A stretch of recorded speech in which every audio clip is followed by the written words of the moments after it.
Ensemble, aujourd'hui, on va découvrir deux notions importantes au niveau du développement mobile. Premièrement, on va découvrir l'environnement de développement intégré Android Studio à travers la création d'une application mobile simple. Donc, on va demander à l'utilisateur de nous fournir le montant d'un produit en hors taxe, le taux de TVA, la quantité qu'il va acheter de ce produit, et ensuite on va lui fournir deux boutons. Le premier bouton, il va lui permettre de calculer le montant en TTC et le montant de TVA, et le deuxième bouton sera réservé à la réinitialisation des champs. Ensuite, dans une deuxième partie, on va la réserver pour les testeurs, le rôle de testeur. Ce qu'il va faire, il va créer un code qui va tester notre application mobile de manière automatisée, et ceci, ça sera à travers la bibliothèque Espresso. Donc là, on va lancer le logiciel Android Studio. Une fois il est chargé, on va créer un nouveau projet, ceci par l'appui sur le bouton New Project. Ensuite, on va choisir Empty Activité, une activité vide, et on va mentionner là le nom de notre application. Donc comme vous voyez, le nom c'est Calcul Total TTC. TTC pour toute taxe comprise. C'est ça le TTC. D'accord? On va garder la minimum SDK 24 et on attend que le grade là finit la synchronisation de notre projet. Et comme dans tout projet là Android, développement application mobile, on va commencer par la création de notre interface. Bien sûr, on a le choix entre la création de l'interface en mode design ou bien en mode cut. Donc dans notre cas, on va choisir le mode cut là. On va commencer par la modification de type de gabarit. On va choisir Linear Layout. Donc là, notre layout sera de type linéaire et l'orientation, ça sera verticale. Bien sûr, j'ai choisi ce gabarit parce que tous les boutons, les contrôles, ça sera mis l'un au-dessous de l'autre. Donc on n'a pas une mise en forme difficile là. Et dans ce premier TP, on est en train de simplifier les tâches pour avoir une idée là de comment ça fonctionne. On va commencer là par l'ajout d'un contrôle de type TextView. Le TextView, c'est un contrôle de affichage là, donc c'est en lecture seule, il ne permet pas à l'utilisateur de saisir des informations. Donc au niveau de Layout Width, on va choisir l'option Wrap Content, ça veut dire que la taille du contrôle va s'adapter au contenu du texte. Kiff au niveau de la hauteur.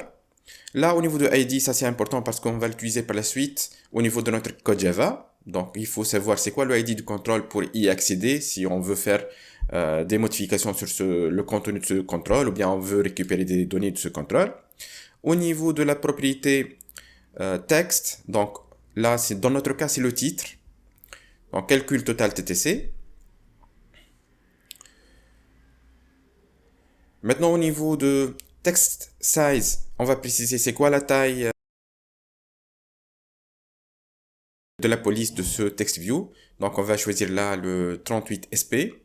SP c'est une unité réservée au texte. Ensuite au niveau de text style, on va la mettre en bold, ça veut dire en mode gras. Et comme ça, on a créé notre premier contrôle qui est de type text view. Donc là, c'est où est-ce qu'on va préciser le titre de notre interface. Ensuite, là, on va créer un deuxième composant. Il est de type edit text cette fois-ci. Et le edit text, c'est un espace où est-ce qu'on va donner la main à l'utilisateur pour qu'il nous saisisse, là, pour qu'il nous entre ces données. Donc, au niveau des attributs width et height, donc, au niveau de la largeur, on va le mettre sur tout au long de son parent, ça veut dire du gabarit principal. Match parent, donc il va s'étendre sur toute la taille du parent. Et wrap content au niveau du height, ça veut dire qu'il va s'adapter à la hauteur choisie au niveau de l'edit text. Ensuite là, on a précisé l'attribut hint, saisir montant hors taxe, c'est l'équivalent de placeholder au niveau du web. On a précisé le ID, donc comme vous voyez aussi, je suis en train d'utiliser une convention. Si je crée des text views, ça sera texté le nom de ceci, le ID texté, ensuite un nom significatif. Si c'est un edit text, ça sera EDT et un nom significatif. Donc je vais répéter les autres contrôles edit text. Donc on aura besoin de 3 edit text. Un pour saisir le montant hors taxe, la deuxième pour saisir le taux de TVA et la troisième pour saisir la quantité qu'on va acheter de ce produit. Bien sûr, là, la différence entre texte et hint, elle a une souplesse au niveau de l'écriture. Ça veut dire que si l'utilisateur met le curseur sur le contrôle edit texte, ce texte qui décrit le rôle de ce contrôle, il va disparaître de manière automatique. Donc, comme vous voyez là, si je fais split, je vais voir maintenant le code en XML qui a été généré là au niveau de notre design. Ensuite, là, j'aurai besoin de créer un bouton. Au niveau de sa largeur, là, on va choisir wrap match parent, disons. Au niveau de height, wrap content. Et au niveau de la largeur, là, on a choisi wrap content pour le moment. Au niveau du texte, donc là, on va indiquer c'est quoi le rôle de ce bouton. Donc, je vais écrire calculer montant TTC. Donc, tout texte compris.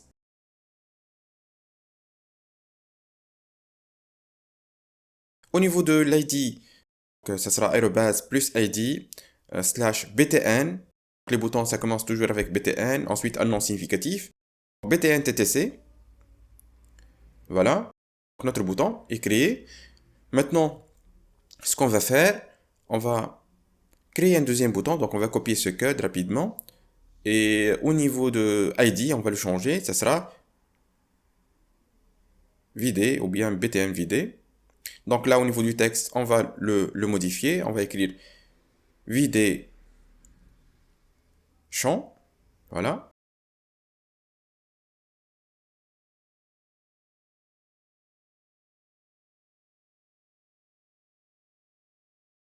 Maintenant, on aura besoin de deux contrôles text view. Le premier sera réservé à l'affichage du montant total de TVA qu'on va payer.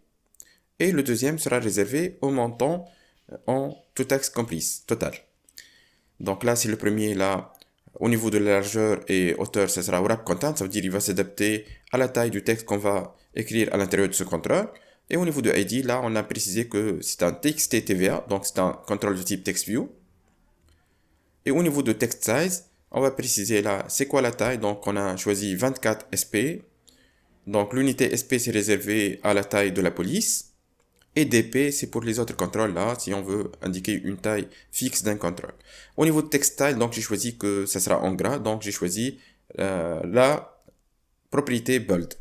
La deuxième, bien sûr, je vais changer là le ID. Comme vous voyez là, c'est souligné en rouge parce que ça déjà il existe le contrôle. Voilà. Donc là, je vais changer ceci au niveau des boutons pour que ça soit, il s'étale sur toute la largeur du parent.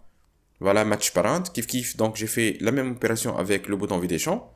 Et je vais répéter aussi cette information, cet attribut au niveau des autres contrôles. Donc comme vous voyez là, au niveau de design, comment ça change. Donc là, vous remarquez qu'il y a une interface en bleu et l'autre en blanc. Donc en bleu, ça c'est le blueprint et l'autre c'est le design. Parfois, on voit des contrôles au niveau de blueprint qui ne sont pas visibles pour l'utilisateur. D'accord? Maintenant, au niveau de TextView de titre, donc je vais ajouter l'attribut Layout Gravity. Je vais le mettre au centre. Voilà, donc comme ça, j'ai terminé ma interface. Maintenant, on va commencer avec le codage. Donc, la partie de codage. Là, je vais lancer ceci et comme vous voyez, là, il y a une erreur. Qu'est-ce qu'il nous dit? Le minimum SD432 spécifié, elle est supérieure à la version de compilation de SDK. Donc, pour résoudre ce problème, je vais aller vers File, ensuite Open Dependencies.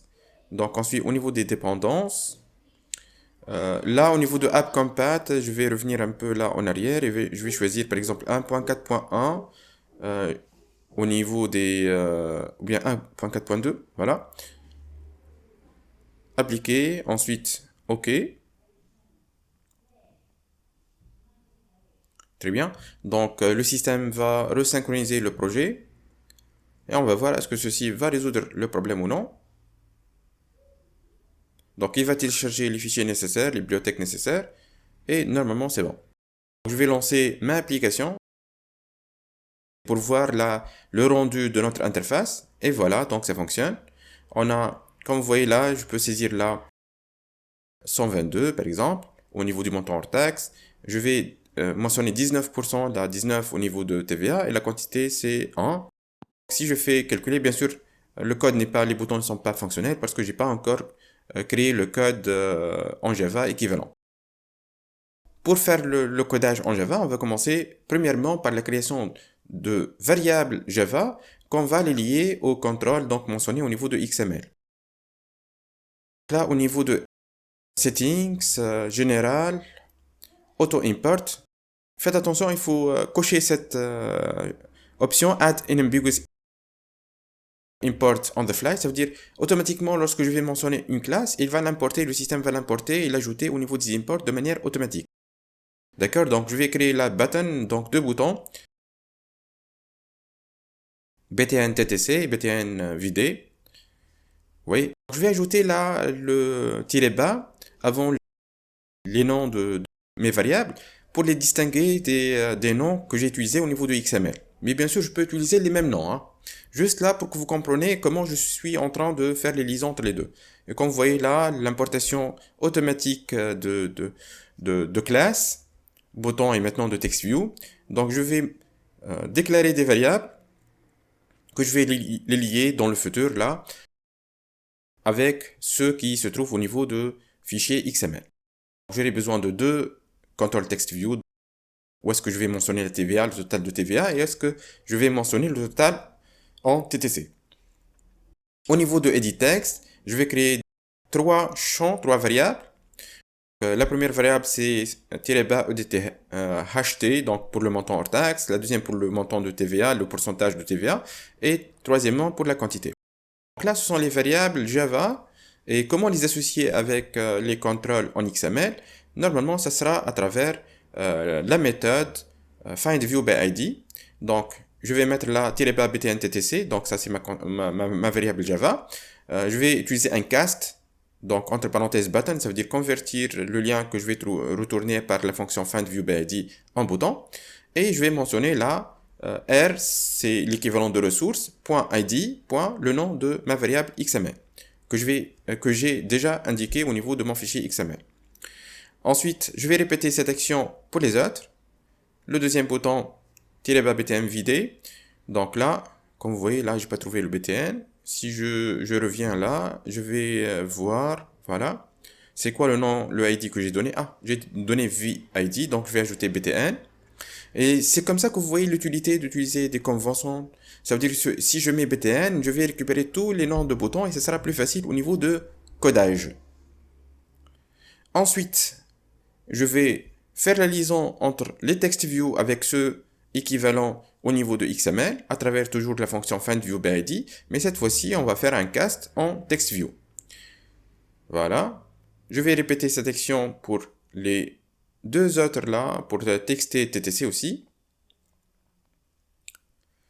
Donc, égal, je vais mettre là le cast en TextView, findViewById.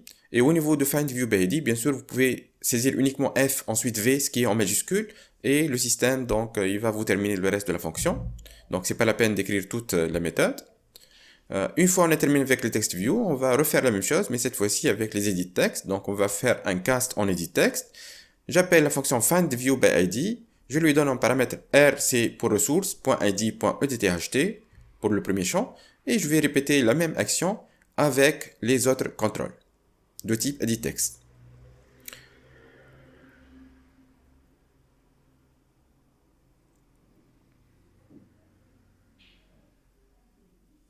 Et on va terminer avec la quantité. Donc, -edt quantité. Donc, on va faire un cast en edit text. On appelle la fonction findViewById. On lui donne un paramètre r.id.edt quantité, QTE. Voilà. Donc là, on a terminé avec la liaison des données. Maintenant, ce qu'on va faire, on va créer un click listener, donc un écouteur sur l'événement click. Et ceci sera à travers la fonction setOnClickListener. Je lui donne un paramètre newView.onClickListener et le système, comme vous voyez, j'ai appuyé sur tabulation. Et le système va nous créer la fonction onClick. Donc, au niveau de cette fonction, qu'est-ce qu'on va faire là? On va faire un ensemble de tests. Ces tests, on va voir là si, par exemple, le montant hors taxe, l'utilisateur n'a pas fourni de montant au niveau de hors taxe. Dans notre cas, comment expliquer ça? On va dire if -edtht.getText.toString.equals la chaîne vide. Dans ce cas, qu'est-ce qu'on va faire? On va lancer un message ou bien afficher un message à travers la classe toast. Donc toast.makeText. Je vais lui donner en premier lieu le contexte, donc à travers la fonction getApplicationContext. Ensuite, au niveau du message, on a deux choix. Je peux directement saisir la chaîne que je veux afficher, ou bien dans notre cas, là, on va créer une ressource de type string. On va l'appeler là edt ht-vide. Et là, je vais mentionner c'est quoi ma chaîne de caractères que je veux afficher. Donc, je vais mentionner là erreur, deux points, montant, donc valeur vide, montant hors taxe, voilà. Donc ça, c'est notre chaîne que j'ai créée au niveau de ressources, le dossier ressources, ensuite values, ensuite strings.xml. Et je peux appeler ceci à travers r.string. Le nom, donc dans notre cas, edt-ht-vide. Ensuite, le troisième paramètre que je dois donner au niveau du toast, ce sera la longueur d'affichage, ou bien le temps d'affichage. Length long, c'est à peu près 5 secondes là d'affichage. Ensuite, ce message va disparaître. Et on va appeler bien sûr la méthode .show pour afficher ce message. Une fois on a affiché ce message, on va quitter cette fonction à travers la fonction return point virgule. Sinon, ça veut dire si que l'utilisateur il a fourni des informations au niveau de montant hors taxe. Bien sûr, je vous rappelle que moi, j'ai pas fait tous les tests possibles là, juste pour vous montrer là, pour vous donner une idée sur les tests qu'on peut réaliser au niveau de contrôle de saisie. Hein. Et qu'on va les tester par la suite au niveau de la partie de test automatisé. Donc, else if, si le montant que l'utilisateur a fourni, il est un montant négatif, par exemple moins 2 là, qu'est-ce qu'on va faire là?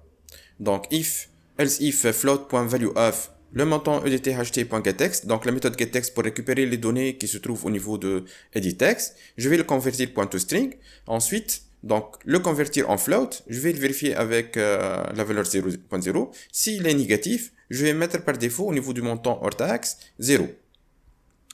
Maintenant, je vais vérifier le montant de TVA. S'il est inférieur à 0, je vais le mettre là à 0. Donc là, c'est le deuxième test que j'ai réalisé. On va copier ceci donc aussi au niveau de quantité. Maintenant, si la quantité elle est vide, ça veut dire si l'utilisateur n'a pas fourni le nombre de produits à acheter, donc if -edt-qte.getText.toString.equals vide. Dans ce cas, qu'est-ce qu'on va mettre? On va écrire ici, au niveau de quantité, .setText et on va mettre par défaut 1. Donc là, c'est un ensemble de tests que je vais vérifier avant de lancer le calcul du montant en TTC. Donc une fois on a terminé avec ça, là, je vais vérifier est-ce que la quantité est négative. Si elle est négative, la valeur que l'utilisateur a mentionnée, donc on va la rendre 1 aussi.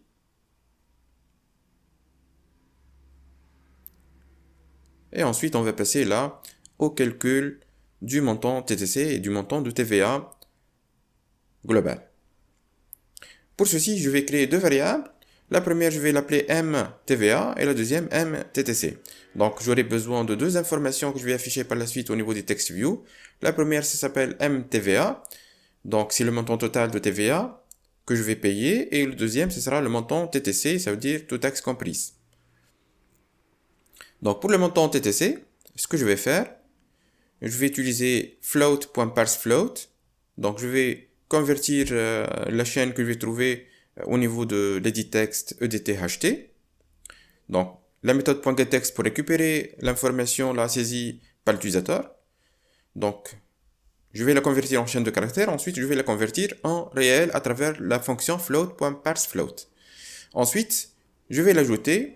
Je vous rappelle que le montant TTC est égal au montant hors taxe plus le montant hors taxe que je vais multiplier par le taux de TVA.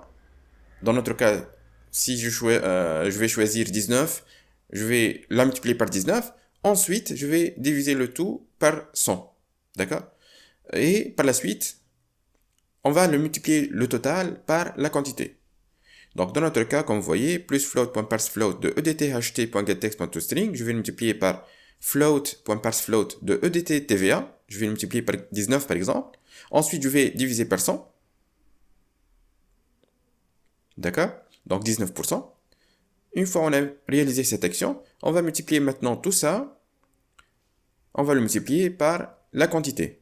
Et comment on va récupérer la quantité? Ça sera à partir du contrôle edit text -bas edt qte au niveau de la variable Java qui pointe vers le contrôle edt qte au niveau de notre interface XML.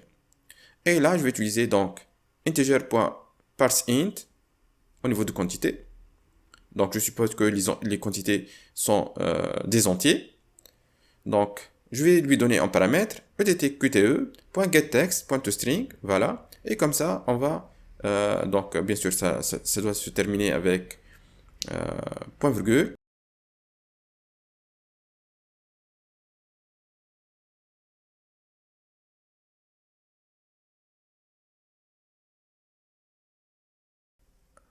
Je vais juste vérifier là les parenthèses. Donc, on va voir les parenthèses, comment ils sont. Donc, on a une parenthèse en plus apparemment. Je vais essayer de trouver laquelle est la superflue là qu'on va éliminer. Voilà, donc là je suis en train de multiplier tout ça par integer.parseInt. Voilà, donc j'ai éliminé ce parenthèse et je dois l'ajouter à quel niveau là? Donc float. Donc je vous rappelle toujours la fonction ou bien l'algorithme pour trouver ceci. Donc le montant TTC, c'est le montant hors taxe plus le montant hors taxe fois la TVA. Si c'est 19%, donc on va le multiplier par 19, on va diviser par 100. Et le total des deux, on va le multiplier par le nombre de produits que l'utilisateur a précisé, ce qui est la quantité. Voilà. Normalement maintenant, c'est bon. Voilà. Et je multiplie là par... Voilà. Et je vais voir la deuxième parenthèse là. Donc on va l'éliminer. On va éliminer la dernière parenthèse. Et normalement, notre instruction est terminée. Normalement, on l'a fini avec succès. Maintenant, ce qu'on va faire, on va appeler la classe décimale format et on va créer un modèle là pour arrondir le résultat en 3 chiffres après la virgule. Pour ceci, je vais créer la variable df de type decimal format est égal new decimal format et on va lui préciser le modèle, le template, qui sera dièse, c'est un nombre, point 000, ça veut dire qu'on va avoir besoin, on va récupérer uniquement 3 chiffres après la virgule. Donc là, bien sûr, pour mettre un commentaire au niveau de Java, on va utiliser double slash. Donc arrondir le résultat en 3 chiffres après la virgule. Voilà le traitement qu'on va réaliser sur le résultat trouvé au niveau de la variable MTTC. Voilà. Une fois on a précisé c'est quoi le modèle à suivre, donc maintenant je vais essayer de afficher au niveau de contrôle txt_ttc à travers la variable java-txt_ttc, on va appeler la méthode setText, donc setText pour écrire à l'intérieur de ce contrôle, et on va lui donner comme paramètre df, le format, là, la variable de decimal format, point format, et on va lui donner en paramètre là le nom mttc, c'est notre nom de variable. Comme vous voyez mtva, maintenant on va calculer la TVA, et la TVA, donc ça sera un peu équivalente à tout à l'heure, juste on va éliminer la partie montant hors taxe. Donc le TVA, ça sera le montant de TVA, montant hors taxe fois la valeur de TVA sur 100, et ensuite on va le multiplier, kiff kiff, par la quantité. Donc là, c'est le total de TVA. Voilà, donc total TVA, c'est le montant hors taxe, on va le multiplier par taux de TVA sur 100, voilà. Et ensuite, on va le multiplier par la quantité. On va prendre un peu de l'autre fonction de tout à l'heure pour accélérer un peu le traitement. aussi, je vais ajouter un autre commentaire là ou ceci. Donc, pour le total TTC, ça sera, voilà, donc montant hors taxe plus montant hors taxe fois taux de TVA, voilà, sur 100. Ensuite, le total, ça sera multiplié par la quantité. Voilà. Maintenant, on va réaliser le calcul de TVA. Je vais un peu reprendre là ce que j'ai déjà écrit là au niveau de ma instruction, au niveau de calcul de TTC. Juste, je vais éliminer la partie qui ajoute le montant hors taxe. Voilà. Et je vais vérifier un peu les parenthèses là, est-ce que c'est correct ou pas. Normalement, il faut éliminer la parenthèse avant la multiplication par la quantité. Et voilà, donc notre montant de TVA est correct. Maintenant, ce qu'on va faire, c'est comme tout à l'heure, donc on va essayer de afficher ce résultat, donc MTVA, au niveau de notre contrôle qui est texté TVA, comme on a fait tout à l'heure.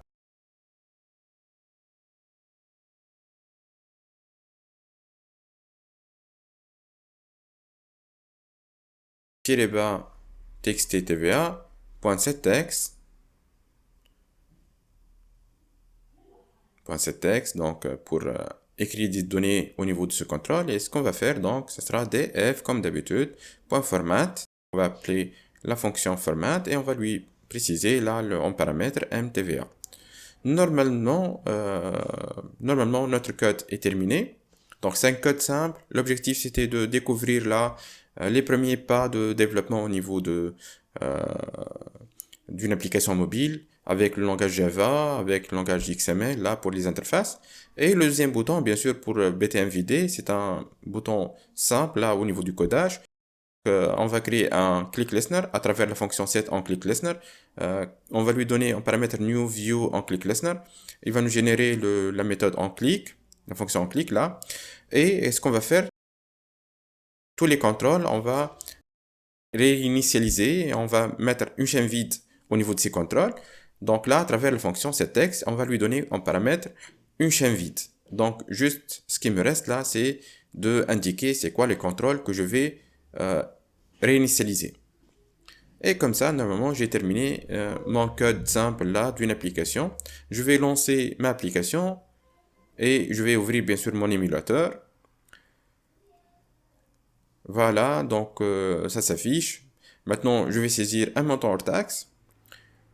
Je vais saisir là 100 par exemple au niveau du montant hors taxe. Au niveau de TVA, ça sera 19. Au niveau de la quantité, c'est 1. Je vais appuyer sur calculer montant TTC. Je vais cacher un peu le clavier là. Et comme vous voyez, le total du TVA, c'est 19 dinars. Et le total du montant TTC, c'est 119 dinars. Je vais tester avec d'autres données là. Donc, je vais mettre 119. Et au niveau de quantité, je vais mettre 2. Je vais calculer 38 dinars, c'est le montant total de TVA. Et 238, c'est le montant total du produit. Donc, et pour vider, donc, j'appuie sur vider les champs.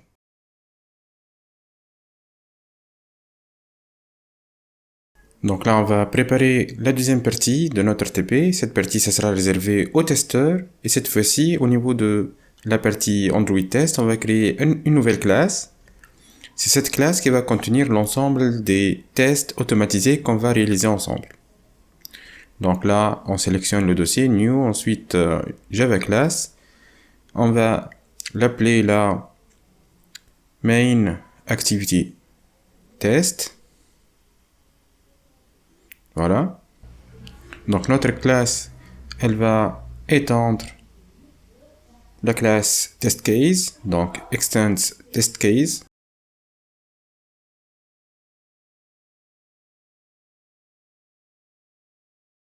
On va commencer par la création d'une annotation rule. Donc on va créer une règle. Donc public activity test rule. Donc normalement elle est soulignée en rouge, mais c'est pas grave, on va corriger ce problème par la suite.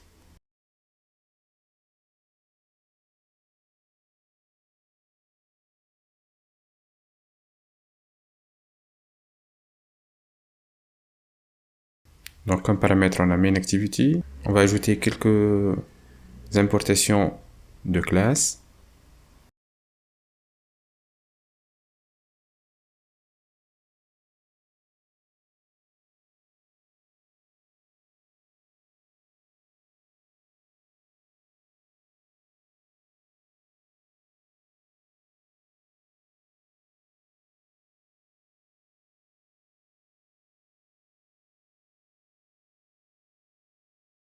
Vous remarquez là que rôle est en rouge. Kiff là pour activité test. Là, au niveau des choix qui sont possibles, donc on n'arrive pas à importer donc la bonne classe à ce niveau.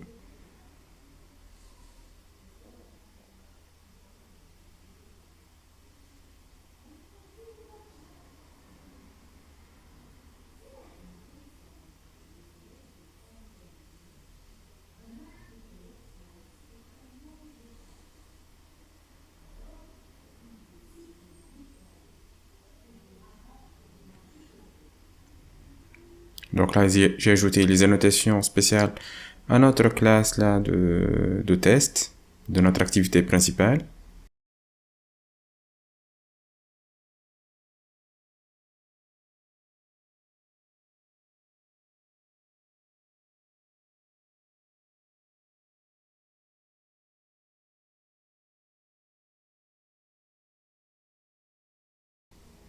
Normalement, pour résoudre ce problème, on aura besoin de ajouter une nouvelle dépendance là au niveau de notre Gradle. Donc, je vais la voir par la suite. Pour le moment, là, je vais saisir là les importations des bibliothèques là et des classes que je vais utiliser donc. Comme vous voyez, je suis en train de faire appel à la bibliothèque Espresso. Et c'est la bibliothèque Espresso qui va gérer nos cas de test. Bien sûr, elle est grisée parce qu'elle n'est pas encore appelée.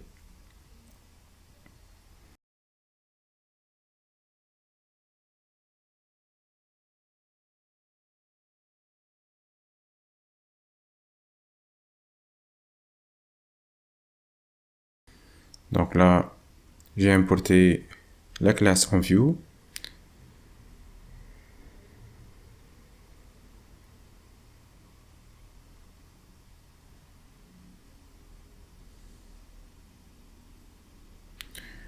Les actions aussi de clic et de fermeture de clavier virtuel.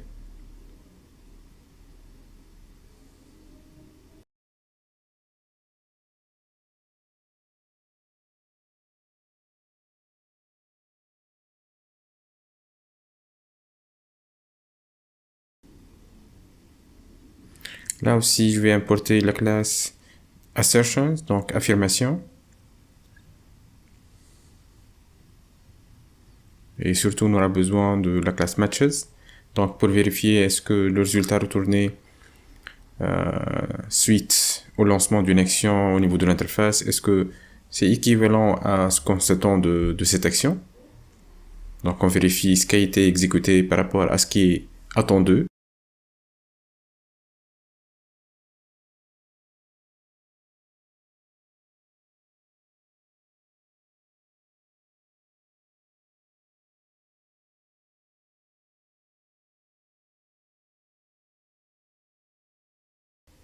Aussi là, d'autres classes, isDisplay, ça veut dire pour vérifier est-ce que un composant est affiché ou non.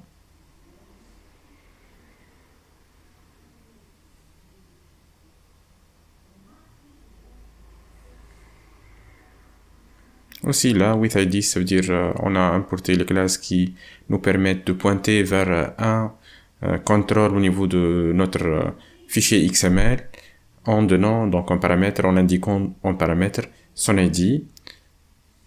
Et aussi with text, on va vérifier là est-ce qu'un texte est trouvé au niveau d'un contrôle ou non. S'il est, par exemple, si on veut vérifier avec la valeur ou bien la chaîne de caractères rendue par un toast, donc on va utiliser cette classe. Donc là, par la suite, là, on va essayer d'importer ces deux classes, mais pour le moment, comme vous voyez, là, ils sont en rouge. On n'arrive pas à les capturer. Pourquoi? Bien sûr, je vous rappelle que c'est à cause du manque ou bien de l'absence de la dépendance. Donc, il faut là qu'on modifie notre Gradle par la suite. On va modifier la version de Espresso utilisée. On va modifier aussi. Donc, on va ajouter une autre dépendance à notre projet Gradle. Kiff là, on va utiliser la fonction sleep pour que l'interface s'arrête pendant une certaine période là, lors de l'exécution, pour qu'on voit l'opération de test automatisé. Donc, jusqu'à maintenant, ce qu'on a fait, donc au niveau de Gradle, là, regardez bien, on a quelques modifications. Maintenant, on va aborder la partie test automatisé. Pour les tests automatisés, là, ce qu'on va faire, c'est de modifier la version de Espresso. Donc, la bibliothèque Espresso, c'est celle qui va nous aider à créer donc les tests automatisés de notre application mobile. Et on va ajouter aussi une implémentation de rules. Donc, on va utiliser la version 1.4.1-alpha 06. Et ces règles, c'est eux qui vont nous permettre de tester de manière automatisée notre application mobile. Voilà, donc où est-ce qu'on va maintenant créer ceci? Où est-ce qu'on va créer notre fichier de test? Normalement, ça sera au niveau de notre partie donc Android test. Donc bien sûr, je suis en train de attendre la fin de synchronisation. Donc il va nous télécharger là, les fichiers manquants ou bien les bibliothèques manquantes.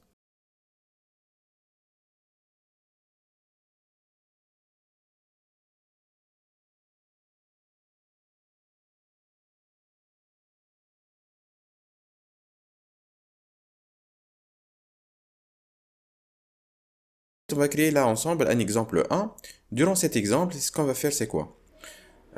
On va créer un test. Donc je vais utiliser la méthode enView et je vais lui préciser la withID, donc r.id.edtHT, et je vais faire perform, ensuite type text, et là je vais lui indiquer que je vais saisir de manière automatisée la valeur 10. Donc qu'est-ce que j'ai fait? J'ai commandé que le système il va chercher le contrôle edtHT au niveau de ressources, ensuite il va exécuter l'écriture d'un texte, type text, de valeur 10. Ensuite, la deuxième action qu'il va lancer, c'est de fermer le clavier donc de manière automatisée. Ce qu'on a fait avec le premier contrôle EDT-HT, on va le faire avec TVA et avec EDT quantité, QTE. Donc au niveau de TVA, je vais mentionner 19. Et au niveau de EDT-HT, donc le troisième contrôle, je vais mettre EDT quantité, voilà. Et là, je vais mettre 1 comme valeur. Et comme vous voyez, donc, je vais écrire ou bien saisir l'information. Ensuite, je vais fermer le clavier virtuel. Donc, une fois c'est fait, ce que je dois faire, je vais maintenant appuyer sur le bouton BTN-TTC et je vais cette fois-ci lancer la commande click. Donc, j'appuie sur ce bouton. Une fois j'ai fait ceci, normalement, je dois vérifier le résultat, est-ce qu'il est correct ou non. Donc, comment faire ceci? On va mettre là, au niveau de TXT, là, TVA, ou bien on va commencer avec la TVA. Point .perform. Cette fois-ci, on va pas faire donc une saisie, mais plutôt on va lancer la méthode check. On va vérifier est-ce que le résultat, est-ce qu'il est égal, donc matches est-il égal à quoi? À, avec le texte qui est 1.900, donc ça c'est pour la TVA. Et deuxièmement, on va tester le résultat retourné par l'application en ce qui concerne le montant TTC, donc TVA, TXT, TTC, voilà. On va voir est-ce que le montant renseigné au niveau du contrôle TXT, TTC est-il égal à 11 dinars 900 ou non. Donc ça au niveau de test. On va essayer de nous arrêter là donc pendant une seconde pour que l'interface ne se termine pas rapidement. Donc on va appeler la méthode sleep de 1000 millisecondes, donc une seconde. Et on va essayer de capturer la interrupt exception, donc l'exception. On va la nommer E. Et s'il y a une interruption, donc il y a un problème, donc on va lancer la commande e.print stack trace pour la suivre. Donc, comme ça, on a créé notre premier exemple. Maintenant, on va sauvegarder tout ça. Donc, je vais éliminer ces deux lignes-là. Je vais lancer... on va plus lancer l'application, mais je vais venir au niveau du test, là, au niveau de notre exemple, et on va appuyer sur Run Example 1. Donc, comme vous voyez, moi, mon curseur, il est loin des entrées, et on va attendre là l'exécution de ce test et on va voir comment le système il va saisir les informations qu'on a mentionnées. Donc, il va écrire 10 des dinars, disons, au niveau du montant hors taxe, 19 au niveau de TVA, quantité 1, et ceci, ça va être réalisé, il va être réalisé de manière automatisée. Normalement, on a un onglet qui est apparu à gauche là, qui nous indique, comme vous voyez là, c'est pas moi qui est en train de saisir ceci, il est saisi de manière automatisée, et ensuite le clic est réalisé de manière automatisée. Vous remarquez à gauche là, au niveau de l'onglet d'exécution de test, que le test passed, one passed, donc on a un test qui s'est exécuté de manière correcte, d'accord. Je vais un peu changer les valeurs. Imaginez que je dois trouver 12 dinars 900, alors qu'on va voir que le code développé par le programmeur nous donne 11 dinars 900. Normalement, le système doit nous indiquer que le test a échoué. Comme vous voyez là, test failed. Et là, il y a une erreur, c'est que ce qu'on a trouvé n'est pas égal à ce qui doit être fourni. D'accord? Donc là, c'est au niveau de ceci. Ce qu'on va faire là, au niveau du calcul de montant total, on suppose, je vais créer deux versions, une version correcte et une version erronée. Voilà, ça c'est la version correcte. Mais imaginez que le développeur, après la modification de son code, il a commis des erreurs au niveau de calcul. Donc, avant, la fonction était correcte. Maintenant, il a modifié quelques valeurs. Et suite à la demande peut-être d'un client, ou bien modification de besoin, etc. Donc, imaginez, au lieu de l'addition, j'ai changé ça par la multiplication. On va voir que les données ne seront pas correctes. Vous voyez? Donc là, au lieu de ajouter, il a fait la multiplication. Donc je vais corriger cette erreur. Et voilà, donc là je vais modifier à 2 et on va voir que maintenant le code il ne sera plus correct. Je vais créer un deuxième test. Le deuxième test, donc je vais l'appeler exemple 2. Bien sûr, il ne faut pas oublier la notation test sur notre fonction. Donc 19, etc. Et là, normalement, on va trouver 3 dinars 800. Et ça sera au niveau de TTC 23 dinars 800. Voilà. Je vais relancer maintenant l'exemple 2 au niveau de ceci. Donc là, c'est exemple 1. Donc on peut le lancer directement à partir d'ici. Point droit, bouton droit, clic droit sur le bouton. Ensuite, exemple 2. Et on va lancer le test numéro 2. Et on va voir que là, le test, normalement, il va échouer. Parce que dans le code erroné, moi, je vais trouver des données qui sont incorrectes. J'ai oublié de multiplier par la quantité. D'accord? Il vous dit que 23 dinars 800, il n'est pas équivalent à ce qui a été rendu par le code développé par le programmeur. Et donc, c'est le rôle du testeur d'indiquer et de mentionner ce dysfonctionnement au niveau de l'exécution au programmeur. C'est lui qui va trouver la solution. Si maintenant je vais revenir là au code, à la version correcte de code, d'accord? Je vais lancer maintenant ma deuxième version, mon deuxième test. Et on va voir là, normalement, que le test, il va s'exécuter avec succès. 10, 19 et 2. Et voilà, donc les résultats sont équivalents à ceux que j'ai mentionnés au niveau de mon test. Ça veut dire que le code développé par le programmeur est correct. Bien sûr, je peux lancer tous les tests en même temps. Si je sélectionne là au niveau de ma classe, d'accord, et là, je peux lancer main activity test. Et ceci, il va nous lancer l'exemple 1 et l'exemple 2. Où est-ce que ça existe la notation test avant la fonction. Et comme vous voyez à gauche au niveau de notre console, on a l'exemple 1, l'exemple 2, ils ont réussi. Bien sûr, vous pouvez donner des noms plus significatifs, mieux que exemple 1, exemple 2, mais juste là, on est en train de découvrir comment ça fonctionne et comment donc les tests automatisés au niveau des applications mobiles. Là, imaginez, on va créer un troisième exemple. Durant ce troisième exemple, ce qu'on va faire, on va essayer de ne pas mentionner le nombre de quantités. Donc, on va voir est-ce que le programmeur dans sa fonction, est-ce qu'il a pris compte de cette contrainte ou non. Donc, normalement, on va voir est-ce que la quantité va être égale à 1 ou non. Si je ne mentionne pas la quantité, normalement, le programmeur il va saisir 1 à la place. par défaut, ça sera égal à 1. Et normalement, nous, on a pris en compte ceci dans la première partie. On a testé si le champ quantité est vide et on lui a attribué la valeur 1. Comme vous voyez, donc le test est exécuté.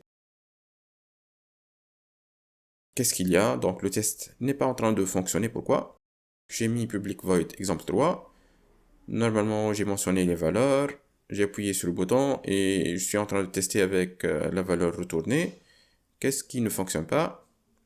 Si je lance ceci, comme vous voyez là à gauche, test passed, 0 passed. Donc aucun test n'est lancé.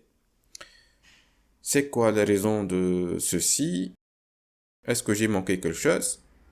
Bien sûr, là, on va remarquer que ce qui manque réellement, c'est quoi? C'est la notation test.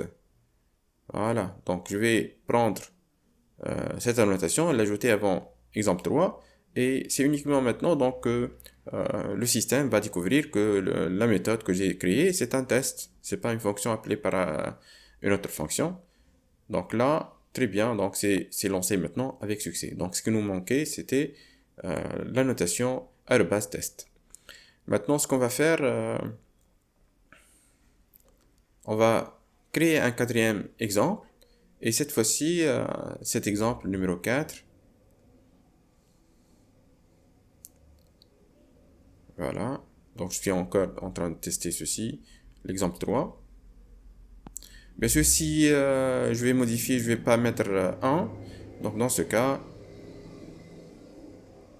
comme j'ai fait ici, là, au niveau du code, si je désactive cette initialisation, le code va s'exécuter avec le code de retour erreur. Voilà.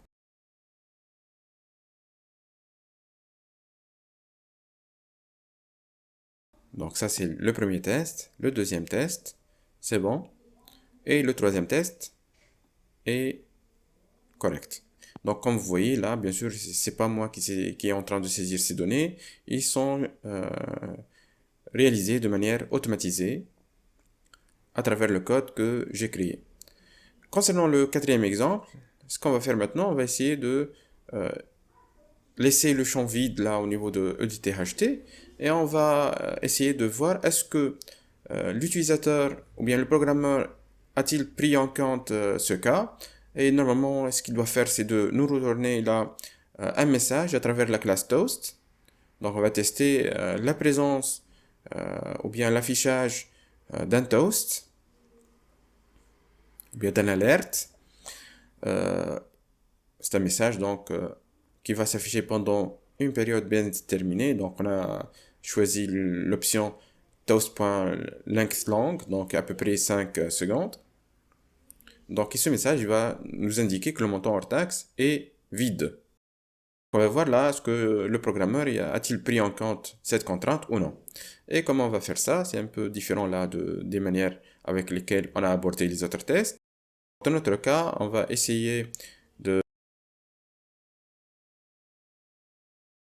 vérifier la valeur de notre EDTHT. Donc avant, on va faire une équivalence au niveau de string, EDTHT vide, donc erreur, valeur du montant hors taxe est vide, ou bien valeur vide, et on va chercher est-ce que ce texte, est-ce qu'il est existant au niveau des contrôles qui sont affichés au niveau de l'interface, après l'appui sur le bouton calculer TTC, dans le cas où notre montant hors taxe est vide, et ceci, donc on va chercher sur l'arborescence des contrôles qui sont affichés au niveau de notre interface, et là on va voir est-ce que au niveau du root, au niveau de notre arborescence, y a-t-il une vue là? On va récupérer cette activité, ensuite la fenêtre affichée, donc getWindow. On va voir au niveau de l'interface affichée, y a-t-il getDecorView? Y a-t-il là un contrôle qui nous indique est-ce que ce toast est affiché ou non? Donc tout ça, .checkMatch, qu'est-ce qu'on va vérifier là? La fonction qu'on va tester, c'est isDisplayed. Voilà, isDisplayed. est-ce qu'il y a-t-il donc un contrôle qui contient la chaîne de caractères EDTHT vide, en quelque sorte. Là, bien sûr, on a des classes à ajouter là. Donc, je mets le curseur sur la classe. Ensuite, je vais importer une méthode statique là, dans notre cas. Ceci, Alt Entrée, ensuite, je vais faire l'importation de la classe. Kiff pour note et is, on va importer celle qui concerne matchers.note, voilà. Et concernant le is, on va Alt plus Entrée et on va importer static method et on va choisir matchers.is, voilà. Et comme ça, normalement, notre fonction est terminée. Donc, je vais vérifier est-ce que ce message est rendu ou non. Donc, on a deux cas. Si le programmeur il a pris compte de ça, ça veut dire que c'est bien, la version est correcte, il a bien respecté les contraintes. Et on va voir une deuxième par la suite, une version erronée. Ça veut dire, imaginez que erronée, là, c'est une version erronée. Ou est-ce qu'il n'y a pas d'affichage ou bien que la chaîne texte retournée n'est pas celle demandée. Imaginez que on a une autre chaîne là qui est affichée, donc une chaîne test simple. Je vais désactiver la deuxième et je vais uniquement lancer. Et concernant donc notre ceci, on va lancer le test numéro 4 à travers la fonction run. Voilà. Et normalement, on va voir est-ce que voilà, erreur valeur vide. Donc normalement, c'est réussi, donc le test, ça veut dire qu'il est en train de retourner cette chaîne. Maintenant, si on change, on va désactiver la version correcte et on va afficher un autre là. On va relancer l'exemple numéro 4. Et vous allez constater maintenant que normalement le système il n'est pas en train de répondre parce qu'il est en train de attendre que le système affiche ce message. Et normalement cette attente elle va nous indiquer que il y a un problème quelque part là parce que le système n'est pas en train donc de retenir ceci. Donc vous voyez valeur value valeur erreur valeur vide montant acheté alors que le système il a rendu la chaîne test. Si je ne rends pas de test carrément, donc le système il sera bloqué là, comme vous voyez là. Il sera bloqué en train d'attendre là le résultat retourné par l'utilisateur. Et vous voyez là qu'il va se planter pendant un nombre de temps, donc un intervalle de temps. Donc et comme ça on comprend qu'il y a un problème au niveau de cette contrainte, au niveau de ce test de vérification ou bien d'affichage d'alerte. Donc comme ça on a terminé avec le quatrième, ça c'est le quatrième test. Donc on voyait test cancel là. On va retourner notre ceci.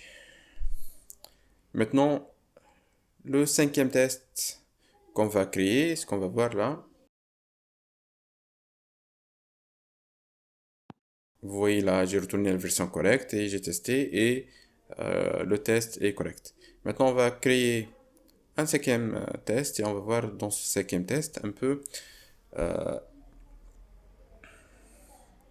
donc on va copier le premier test, on va le modifier, donc on va le renommer exemple 5 et cette fois-ci on va vérifier est-ce que y a-t-il des champs qui sont visibles ou non. Donc là on va changer un peu ceci pour ça veut dire au niveau de démarrage de notre activité je vais rendre un bouton ou bien un text view là je vais le rendre invisible, ensuite je vais vérifier est-ce qu'il est rendu visible ou non. Donc là imaginez qu'on est en train de faire TTC, d'accord, je vais vérifier TTC est-ce qu'il est affiché ou non. Au niveau de main activity là .java normalement ça doit être affiché avec succès, donc il est affiché, il n'y a pas de problème à ce niveau. Donc vous voyez le test 5 s'est exécuté avec succès, il a pris 5 secondes.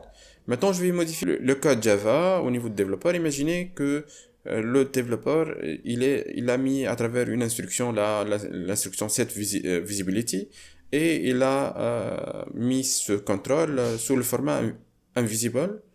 Et donc dans ce cas le test sera lancé avec échec. Imaginez par exemple quelqu'un qui veut ajouter un produit, ensuite normalement on doit lui afficher deux boutons enregistrer et annuler, et par la suite, on trouve que les boutons ne sont pas lancés.